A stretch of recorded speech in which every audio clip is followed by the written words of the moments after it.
Hey YouTube, Hey YouTube, my name is Brian Larson. I'm Julia. You're Welcome watching to the the MCs. MCs, music at the core of everything.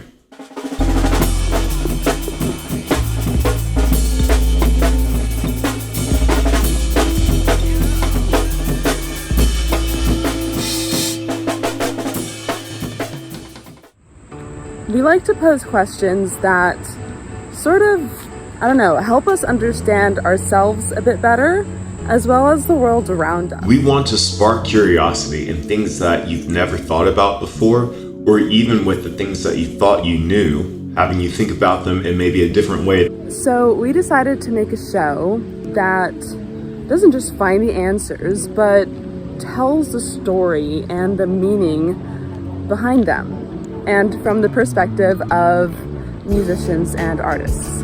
There's a really nice pond over here. There's also a dog park, but there are no dogs today. Alright, so when I was asked to host this show, it just felt good. We had some conversations about some little known facts about music, but things that were really important, and things that we thought that you guys as an audience should know about. Certain things about culture, certain things about society. And today we're asking, do you really have to suffer for your art to be great? Let's find out. And today we're asking the question, does music even really exist? And today we're asking the question, what's harder to do? Opera singing or metal screaming? Let's find out.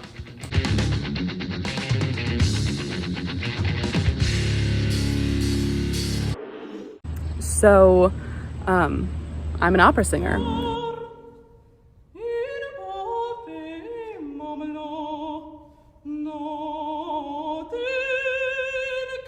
Honestly, I love whenever I tell people I'm an opera singer, because most people haven't met an opera singer. We're kind of a small group, so I always feel sort of like a celebrity.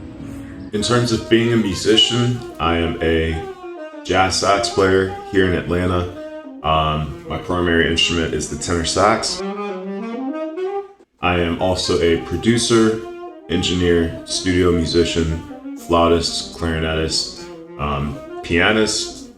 I also play the guitar, bass, a little bit of everything. Everything from live performance to working in the studio to lighting and sound to everything else. I think in this day and age, as a musician, if you want to succeed, you kind of have to do a little bit of everything. I actually found my interest in opera from piano lessons. One of my teachers, her husband, was really into opera music, so he would host these opera nights at his house, and there'd be wine, there'd be charcuterie, which I love. But I started going to those, and I just really, found my passion, and it's awesome. Some of my friends don't really like opera, but I'll turn them around. I'll get them there. It wasn't necessarily a moment where I knew I wanted music to be my profession, or I wanted to be a professional opera singer. It was more of, I just never stopped loving music and never stopped doing it. And here I am. I think this ties into a really important question. Are artists born that way?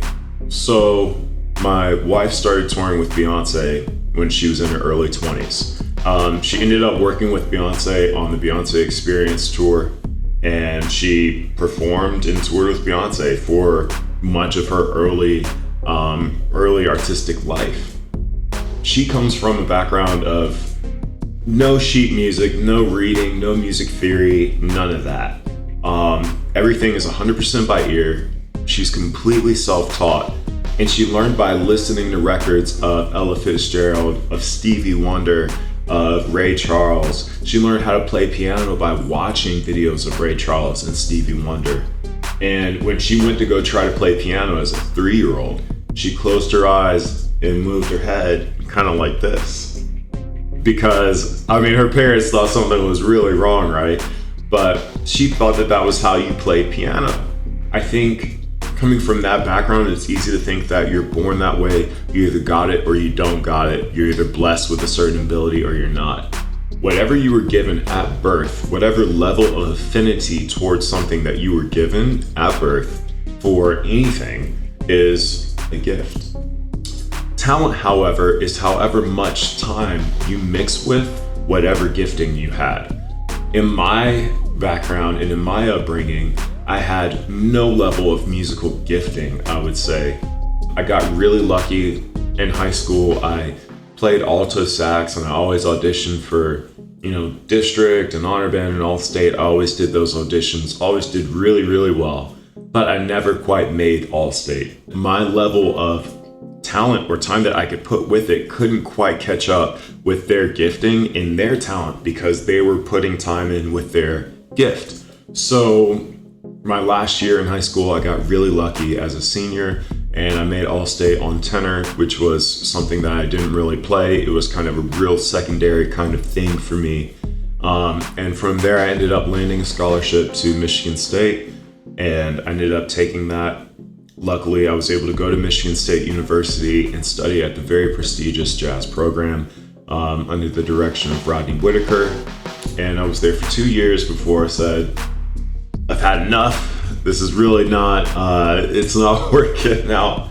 But that's where I learned the difference between a talent and a gift. Why did you say yes when asked to host this show? Oh, Doug, why did I say yes? Honestly, why did I say yes, Doug?